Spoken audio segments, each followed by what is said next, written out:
Hi అండి, welcome to my channel. ఇవాళ మన ఛానల్లో తాలింపు వడియాలను ఎలా ప్రిపేర్ చేసుకోవాలో చూపించబోతున్నాను. అస్సలు స్కిప్ చేయకుండా ఫస్ట్ నుంచి లాస్ట్ దాకా అయితే చూడండి. కంప్లీట్గా నేను ఎలా చేశాను అనేది మీకు అర్థమవుతుందన్నమాట.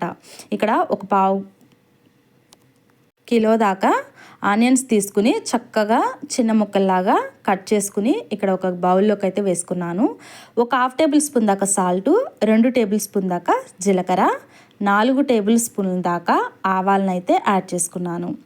ఆ తర్వాత ఇందులోనికి ఒక 2 టేబుల్ స్పూన్ దాకా పెసరపప్పు అండి, అదే సాయిపప్పు అని కూడా అంటారు కదా.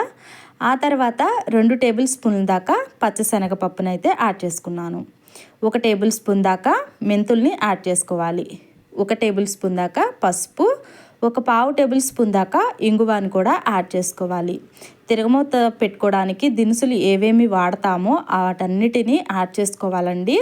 ఆ తర్వాత 1 టేబుల్ స్పూన్ దాకా మినపప్పుని కూడా యాడ్ చేశాను. ఇలా చక్కగా యాడ్ చేసిన తర్వాత మొత్తం ఒకసారి అయితే కలిపేసుకోవాలండి. ఇలా కలుపుతూ ఉంటేనే కొంచెం వాటర్ అనేది వస్తూ ఉంటాయి.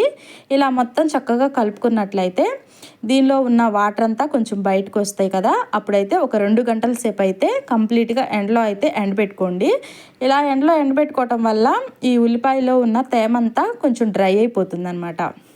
సో మంచిగా ఈ విధంగా కలిపేసుకుంటున్నాను. ఫస్ట్ అయితే ఇలా కలుపుకున్న తర్వాత ఇక్కడ నేను 3 వెల్లుల్లిపాయల్ని చిన్న ముక్కల్లాగా కట్ చేసుకున్నాను. మీరు కావాలంటే కచ్చపచ్చగా దంచి కూడా వేసుకోవచ్చు. ఇలా చక్కగా కట్ చేసుకున్న తర్వాత దీనిలోకి అయితే యాడ్ చేసుకుంటున్నాను. ఈ వెల్లుల్లిపాయల్ని అస్సలు స్కిప్ చేయకండి, చాలా బాగుంటుందండి. ఇలా ఫ్లేవర్ చాలా బాగుంటుంది కర్రీలో వేసుకోవటం వల్ల. మంచిగా ఒకసారి ఇదంతా కలిపేసుకోవాలి. ఇలా కలుపుకున్న తర్వాత ఉండలకి ఇలా చుట్టుకుంటూ ఉంటే నీరు అనేది వస్తుంది చూడండి, ఇలా వస్తుంది అన్నమాట. ఇప్పుడైతే దీన్ని నేను ఒక 2 గంటల సేపు ఎండలో పూర్తిగా ఎండబెట్టుకున్న తర్వాత ఇక్కడ నేను మీకు చూపిస్తున్నాను. ఇక్కడ చూసారు కదా, కొంచెం డ్రై అయిపోయింది. ఇంకా కొంచెం తడిగానే ఉంటుందండి. ఈ తడి ఉండటం వల్ల ఉండలు చుట్టుకోవడానికి ఈజీగా వస్తుంది. సో మంచిగా ఈ విధంగా ఒకసారి అదంతా కదిలిచ్చేసి కింద నుంచి పైదాకా ఒకసారి కలిపేసుకోవాలి. ఇలాగ కలిపేసుకున్న తర్వాత ఉండలకి చేసుకోవాలండి. పప్పు కూడా కొంచెం నాని ఉంటుందన్నమాట. ఇక్కడ తుంచి చూపిస్తున్నాను చూడండి, ఇలా ఉంటుందన్నమాట. సో ఇలా ఉండటం వల్ల పప్పు తిరగమూత వేసుకునేటప్పుడు వేపేటప్పుడు టేస్ట్ చాలా బాగుంటుందండి. అది ఇప్పుడు కొద్దిగా తీసుకుని ఇలా ఉండల్లాగా చేసుకోవడమేనండి. మరీ అంత పెద్ద సైజులో కాకుండా మరీ అంత చిన్న సైజులో కాకుండా ఒక మీడియం సైజులో లడ్డూల్లాగా చక్కగా ఈ విధంగా చుట్టేసుకోవటమేనమాట. ఇక్కడ నేను ప్లేట్లో చక్కగా ఈ విధంగా వేసుకుంటున్నాను. మీరు కావాలి అంటే ఇంకా ఉండలుగా సరిగ్గా రావట్లేదు అనుకుంటే కనుక దీనిలోకి నువ్వుల ఆయిల్ ఉంటుంది కదండి, దాన్ని ఒక 2-3 టేబుల్ స్పూన్ దాకా యాడ్ చేసుకుని ఉండల్లాగా చుట్టుకోవచ్చు. నాకైతే చక్కగా వచ్చేస్తున్నాయి అన్నమాట. కొంతమందికి రాక కొంచెం దీనిలోకి ఆయిల్ కూడా యాడ్ చేస్తారు. బట్ ఆయిల్ని యాడ్ చేయటం వల్ల ఏంటంటే కొంచెం స్మెల్ అనేది వస్తుందన్నమాట. అలా ఆయిల్ని యాడ్ చేసుకోకుండా ఇలా డైరెక్ట్గా చక్కగా చేసుకున్నట్లయితే మంచి వాసన, వెల్లుల్లి ఫ్లేవర్ అనేది ఎక్కువగా తెలుస్తుందన్నమాట. సో మంచిగా అన్నిటినీ ఇదే విధంగా ఉండల్లాగా చేసి నేను మీకు ఇక్కడ చూపిస్తున్నాను. ఇలా చక్కగా ప్రిపేర్ చేసిన తర్వాత కంప్లీట్గా దీన్ని ఎండలోనే ఎండబెట్టుకోవాలండి. ఎందుకంటే ఇవి ఉండల్లాగా చేసాం కాబట్టి లోపల అనేది తడి అనేది ఎక్కువ శాతం ఉంటుంది. కాబట్టి 2-3 రోజులు తప్పనిసరిగా పూర్తిగా ఎండలో ఎండబెట్టుకోవాలి. అప్పుడే లోపల దాకా మంచిగా ఎండిపోతుంది అనమాట.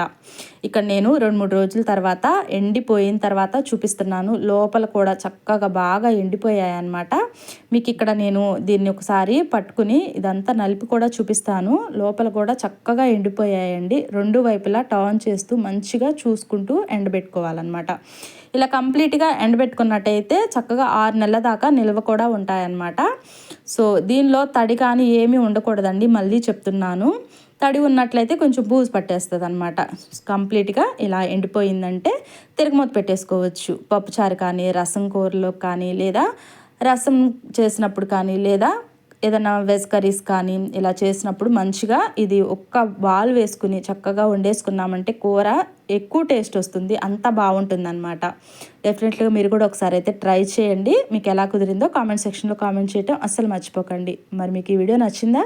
నచ్చితే కనుక లైక్ చేయండి. పక్కనే ఉన్న బెల్ ఐకాన్ని క్లిక్ చేసినట్లయితే నేను పెట్టే వీడియోస్ అన్నీ మీకు నోటిఫికేషన్ ద్వారా అందుతూ ఉంటాయన్నమాట.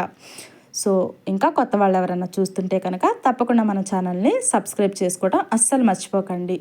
Thank you for watching. Have a nice day.